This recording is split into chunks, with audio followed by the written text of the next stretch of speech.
Hello, welcome student. Today we will understand next chapter. First chapter in history book. It is very important for your competitive exam and CBSE exam. You have to gain this chapter with alertness. Okay, please careful. तो यहाँ पे इस chapter के अंदर हमें समझ में क्या आएगा बेटा?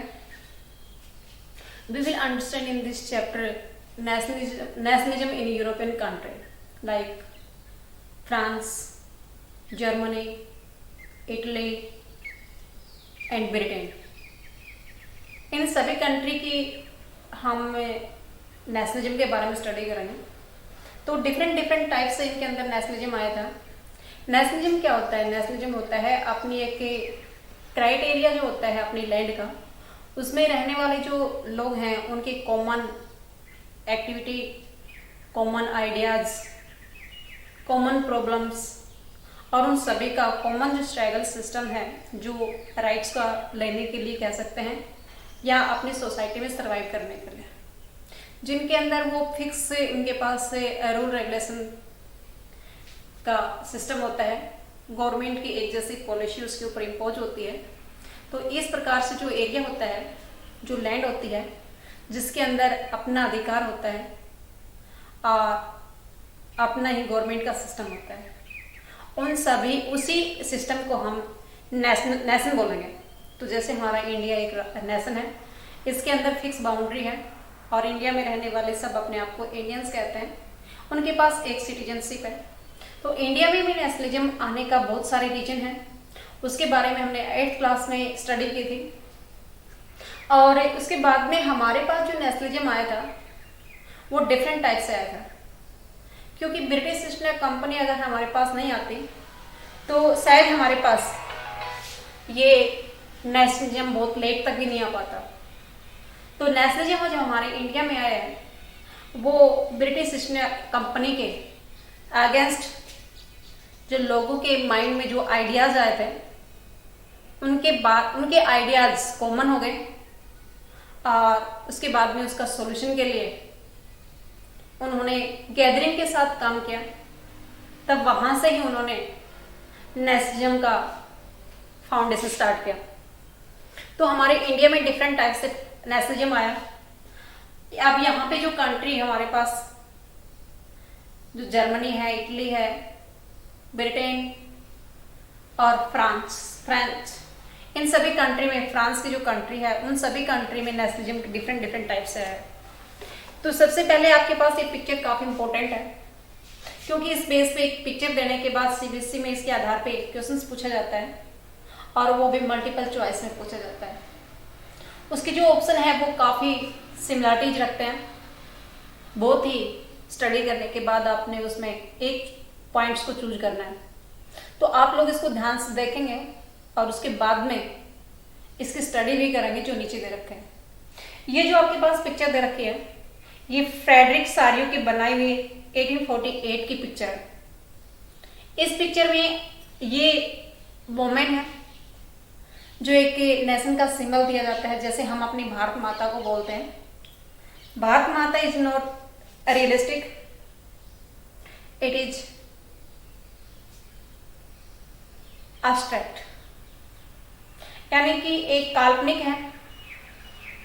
ना तो भारत माता ने कभी ऐसा है कि इसने कोई वोमेन हुई है जिसने एक फ्रीडम फाइटर के रूप में काम किया है, ना ही कोई इस प्रकार से कोई हम उसको नोबल मान सकते हैं, विशेष मान सकते हैं कि हम उसको अपने राष्ट्र के रूप में पूजा करें. बट वो एक आइडियाज है जो एक राष्ट्र का सिंबल दिखा करके, जब भारत माता की पिक्चर हमारे सामने आती है तो हमें अपने नेशन की याद आती है और वो भी यूनिटी की याद आती है. तो यहाँ हर कंट्री ने, मैक्सिमम जो कंट्री जितनी हमने स्टडी की है, उन सभी कंट्रीज में नेशन का सिंबल एक वोमेन को दिखा है. तो यहाँ पे फ्रेडरिक सारियो की जो पिक्चर है उसके अंदर ये वोमेन है, ये अपने पास लाइट लेके खड़ी है. इसके साथ में दूसरा जो हाथ है इसमें कुछ अनाउंसमेंट कर रही है, लोगों को उसके अधिकार दे रही है. ये जो लाइन आपके पास दिखाई दे रही है बहुत लंबी लाइन है। इस लाइन में सारे नेशन अपने अपने फ्लैग को लेकर के इसके सामने आए हुए हैं। इससे आगे भी कुछ निकल चुके हैं जो स्विट्जरलैंड और अमेरिका के। इट मीन्स यहां पे हमें ये बताया गया है कि before 1848 America and Switzerland had become a nation with the struggle of a their citizen। अब अमेरिका था, उसने स्ट्रगल किया था ब्रिटेन से, जो हमने कुछ स्टडी पीछे भी की थी कि अमेरिका के अंदर ब्रिटेन की पॉपुलेशन बहुत सारी है। यूरोपियन कंट्री की कह सकते हैं, अलग से ब्रिटेन की बिना कह करके यूरोपियन कंट्री की कह सकते हैं। वहाँ आज भी जो सिस्टम है, जो रूल्स है, वो व्हाइट लोगों का है। और ये जो व्हाइट लोग हैं ये सारे यूरोपियन कंट्री के गए हुए हैं। तो वहाँ उन्होंने काफ़ी स्ट्रगल करने के बाद अपने आप को आज़ाद करवाया था। आपने 9th क्लास की स्टडी की थी, 9th क्लास की बुक में। वहाँ पे आपने देखा था कि अमेरिका का जो लैंड था उसको उन्होंने काट काट करके इतना बारीक बना दिया था कि वहाँ पर ये स्टॉर्म, इट मीन्स इतना ज़्यादा भूचाल आ गया था कि वो लैंड थी, वो सारी जो फर्टाइल सॉइल थी वो सारी डैमेज हो गई थी। एनिमल्स थे वो डेड हो गए थे। उनकी मशीन थी वो खराब हो गई थी। वो जो हमने 9th क्लास में स्टडी की थी, जो यूरोपियन कंट्री के लोगों ने वहाँ व्हाइट और दूसरी प्रोडक्शन करने के लिए उसका एक्सप्लोटेशन किया था। तो उसके बाद में उन्होंने स्ट्रगल करने के बाद उस कंट्री ने अपने आप को नेशन बना लिया था। स्विट्जरलैंड ने भी बना लिया था, उसकी हिस्ट्री हमारे पास नहीं है। अब इस पिक्चर के सामने ये वोमेन है, इसके सामने फ्रांस कंट्री के लोग खड़े हैं। ये जो फ्रेंच सिटीजन है ये इसके सामने अभी अभी आज़ादी लेने के लिए, फ्री होने के लिए, इट मीन्स ये लोग स्ट्रगल कर रहे हैं। उसके पीछे बहुत सारी कंट्री के लोग लाइन में लगे हैं। ऊपर ईसा मसीह है और दूसरे हमारे पास यहाँ पे हेवंस में, हेवन जो है उसके अंदर से ये लोग इनके पास फूल यानी कि इनका दृश्य देख रहे हैं और इनको एक तरह से इनके सिस्टम को इंस्पायरेशन कर रहे हैं, एक्सेप्ट कर रहे हैं। और इसके नीचे आप देखेंगे यहाँ पे डैमेज किए हुए कुछ सामान बिखरा हुआ पड़ा है। तो ये मोनार्की सिस्टम का डैमेज किया हुआ सामान है। इट मीन्स यहाँ पे राजतंत्र खत्म हो गए और अब यहाँ पे डेमोक्रेसी आ गई। तो ये जो डेमोक्रेसी आई है ये फ्रेडरिक शारियो की सबसे पहले यूटोपिया थी। क्योंकि कोई भी हम प्लान करते हैं तो उसको सबसे पहले कागज पे लिखा जाता है और उसके बाद में उसके ऊपर उसको ग्राउंड लेवल पे उतारने के लिए, उसको इम्प्लीमेंट करने के लिए, उस प्लान को ग्राउंड लेवल पे इम्प्लीमेंट करने के लिए फिर स्ट्रगल किया जाता है। जैसे लाइक हमारे पास राइट ब्रदर्स थे, यानी कि राइट बंधु थे जिन्होंने एरोप्लेन बनाई थी। उनके माइंड में एक यूटोपिया ही आई थी। यूटोपिया इट मीन्स ऐसा विजन जिसको एग्जिट करने के लिए, इट मीन्स जिसको ग्राउंड लेवल पे लाने के लिए वो इम्पॉसिबल दिखाई देता है, उसको यूटोपिया बोला जाता है। तो उन्होंने एक ट्री से उड़ता हुआ एक बाड़ देखा। उस बाड़ को देख करके उसने महसूस किया कि एक छोटा सा जब जानवर, एक पक्षी उड़ सकता है तो क्या हम नहीं उड़ सकते हैं। और वहीं से उन्होंने एक यूटोपिया तैयार किया। उसके बाद में उन्होंने एरोप्लेन बनाई। ठीक वैसे ही लोगों के मन में जो आइडियाज आए थे उस आइडियाज को ग्राउंड लेवल पे उन्होंने उतार दिया। उसको पहले पिक्चर में उतारा, बाद में ग्राउंड लेवल पे। तो यहां पे आपके पास एक वर्ड आता है बेटा, एब्सोल्यूट्स। एब्सोल्यूट्स जो आपके पास यहाँ पे या साइड में दे रखा है, इट मीन्स इसका मतलब है any government, any system of rules is not bounded by any power, यानी कि दो system has not a restriction.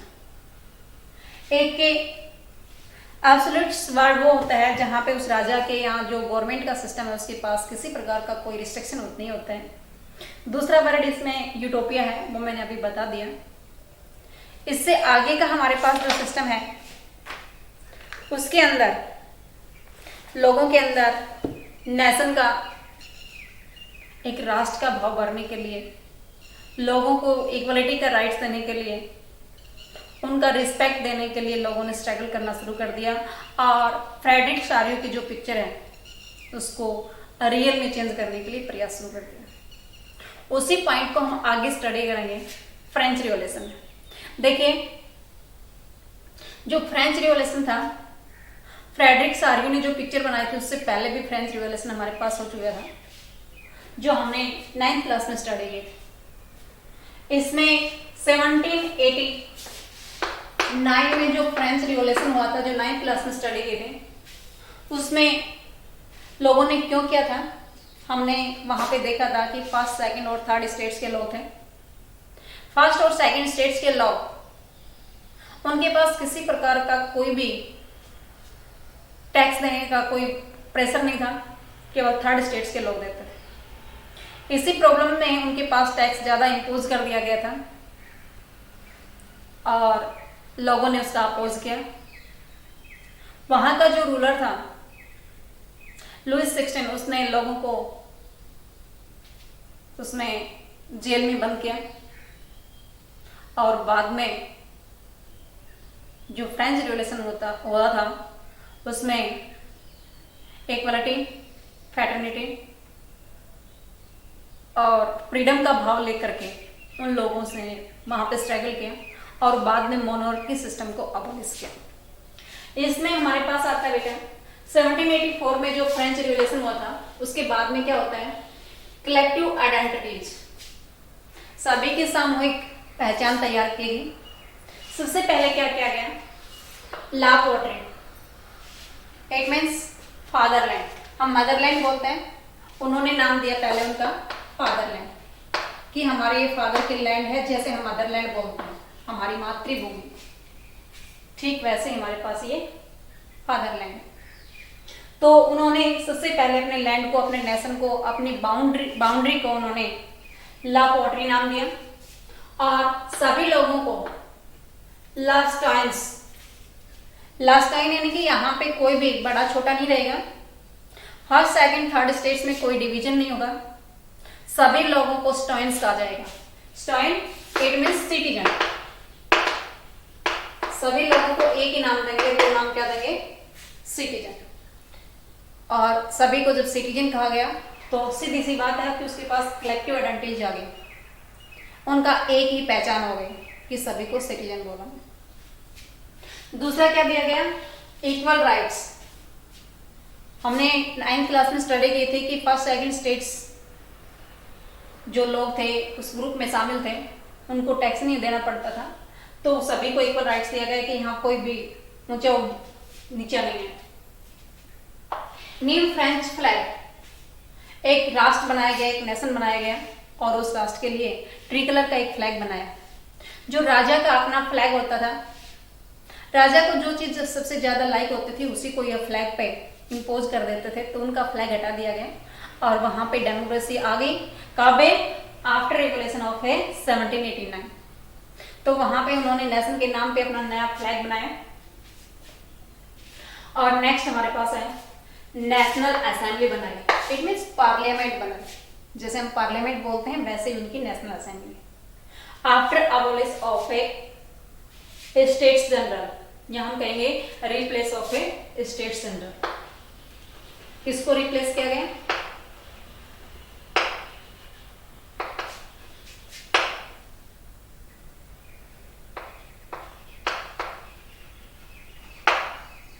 ये स्टेट्स जनरल को रिप्लेस करके, इट मीन्स यहाँ जो फर्स्ट स्टेट्स के लोग थे वही रूल रेगुलेशन इंपोज करने के लिए होते थे, तो उनकी पावर को हटा करके नेशनल असेंबली बनाई और नेशनल असेंबली भी इलेक्शन बेस पे बनाई गई।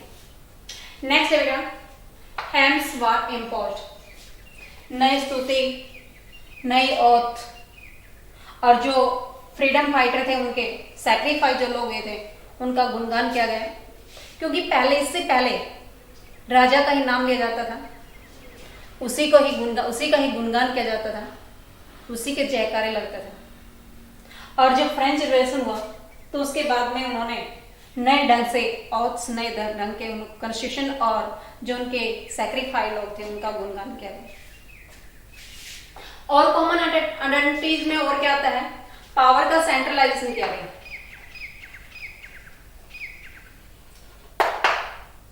सेंट्रलाइज ऑफ द पावर, यानी कि सेंटर के अधीन दी गई, जो इलेक्शन में विनर होकर के आए थे उनके पास।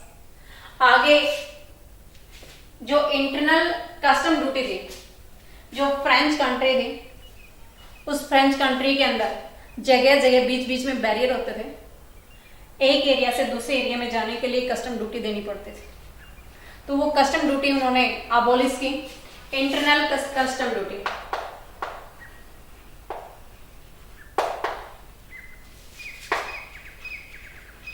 Custom duties were abolished. Okay, next item, uniform system for wait and A measures. अब आप आगे स्टडी करेंगे तो उसमें आपके समझ में आएगी कि एक एरिया से दूसरे एरिया में जाने के लिए उनका वेट का सिस्टम था, वो अलग अलग होता था। किसी का 1 kg हैवी होता था, किसी का छोटा होता था। वैसे ही मेजरमेंट का पैमाना भी एक जैसा नहीं था, इसलिए उन्होंने ये कलेक्टिव आइडेंटिटीज के लिए पूरे एरिया में मेजरमेंट और वेट का सिस्टम यूनिफॉर्म कर दिया, एक जैसा इंपोज कर दिया। अगला है regional dialogue were discourage and French language were impose. It was the common language. दूसरे एरिया में जो बोली जाने वाली लैंग्वेज थी उसको हटा दिया गया, केवल और केवल फ्रेंच जो उनकी कॉमन लैंग्वेज थी, वो नेशन को, एक राष्ट्र को कॉमन बनाने के लिए, कलेक्टिव आइडेंटिटीज देने के लिए काफी थी। एक लैंग्वेज का काफी रोल होता है, इसलिए उन्होंने फ्रेंच लैंग्वेज को ही इम्पोज किया, ओरिजिनल लैंग्वेज को उन्होंने अबॉलिश कर दिया या डिस्करेज कर दिया। अगले पॉइंट पे क्या होता है बेटा, देखें अगले पॉइंट पे, Napoleon Bonaparte are return monarchy system after attack the 1790। 10 साल के दौरान इस और इसके बीच में देखें 10 साल के बाद में यहां कौन आ गया, नेपोलियन बोनापार्ट। अब नेपोलियन बोनापार्ट जो था उसने इसके ऊपर अटैक किया, फ्रेंच के ऊपर। अटैक करने के बाद उसके अंदर मोनार्की सिस्टम को दोबारा से एस्टैब्लिश कर दिया। उनकी जो डेमोक्रेसी थी वो हटा दी। पूरे एरिया के ऊपर उन्होंने अपनी पावर को इंपोज करने के बाद 1804 में उन्होंने एक कोड इंप्लीमेंट किया, जो सिविल कोड या नेपोलियन कोड के नाम से जाना जाता है। इस नेपोलियन कोड में क्या किया, यहाँ पे जो कॉमन आइडेंटिटीज के लिए लोगों ने काम किया था, उसमें कुछ सिस्टम को तो उन्होंने हायर करके अपने नेपोलियन कोड में इंपोज कर दिया, क्योंकि उसको समझ आ गया था कि आप डायरेक्ट इसकी पॉलिसी लोग एक्सेप्ट नहीं करेंगे। इसलिए उसने नेपोलियन कोड को इंपोज करने के लिए इन्हीं को कुछ हद तक कलेक्ट करके उसमें लोगों के पास वही राइट्स, पावर वो दे देंगे। इसमें उन्होंने जो काम किया था उस नेपोलियन कोड के अंदर शामिल जो पॉइंट्स थे उसकी हम स्टडी कर रहे हैं। तो उसके अंदर abolish rights based on A birth, abolished rights, those rights were based on the by birth। जो by birth जो rights थे उसको उन्होंने abolish कर दिया और इक्वलिटी के राइट्स को इम्पोज कर दिया। Equality before the law, law के सामने सभी को बराबर किया गया। सिक्योर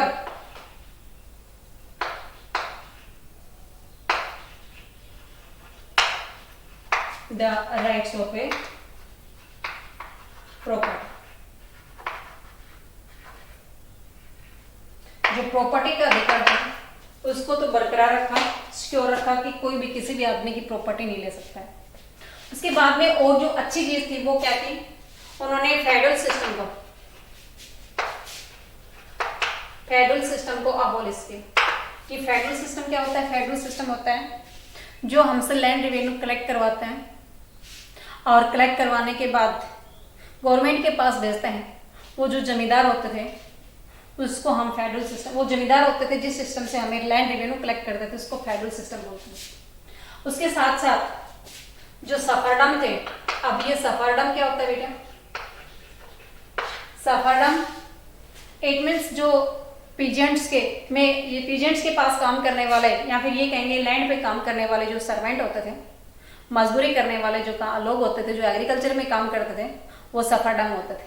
तो सफरडम फ्री कर दिए गए, उनको आजादी दे दी गई, बिजनेस को बढ़ावा दिया गया और ट्रांसपोर्ट सिस्टम को उन्होंने नए ढंग से इंकरेज किया। इन सभी बातों से इंस्पायरेशन लेकर के लोगों ने उसको काफी एक्सेप्ट किया। अब हमने उसके अंदर 1784 के अंदर जो फ्रेंच रिवॉल्यूशन हुआ था उसमें हमने देखा था कि लोगों ने क्लब बनाए थे। उस क्लब्स में जैकोबिन क्लब सबसे स्ट्रांग था। तो जो जैकोबिन क्लब था, पहले तो आप इसको मैप को देखें। ये जो मैप आपने आपके पास है, इस मैप में जो कंट्रीज के नाम है वो अच्छे से स्टडी करेंगे। ये जो नाम दे रखे हैं, ये दे रखे हैं आपके पास European after the Congress of Vienna 1815 की वियना कांग्रेस क्या थी उसके बारे में स्टडी आगे करेंगे। बट इसमें ये बताया गया है कि वियना कांग्रेस में शामिल जो कंट्री थे वो कंट्री कौन कौन सी थी इस मैप में। उससे आगे आपके पास ये पिक्चर दे रखी है बेटा।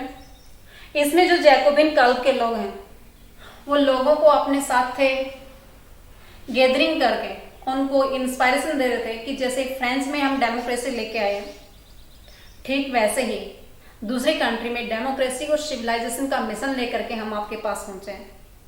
लोगों ने उसको एक्सेप्ट किया, बहुत सारे लोगों ने उसको सपोर्ट दिया। बट जैसे जैसे उसकी पावर स्ट्रॉन्ग होती गई वो लोगों को हरासमेंट देने लगे। अब ये लोगों को यहाँ पे तंग कर रहे हैं, इसलिए जिन जिन कंट्री में इसको एक्सेप्ट किया था उन सभी में इसको अवॉइड किया गया, इग्नोर किया गया। तो ये तो था बेटा जैकोबिन क्लब की एक्टिविटी। और नेपोलियन जो राजा था जिसने फ्रांस के साथ साथ पूरे यूरोप को जीतने के लिए प्लान किया था, उसके द्वारा की गई प्लान। और उससे पहले हमारे पास फ्रेंच रिवॉल्यूशन के बारे में स्टडी हमने की है। It's okay.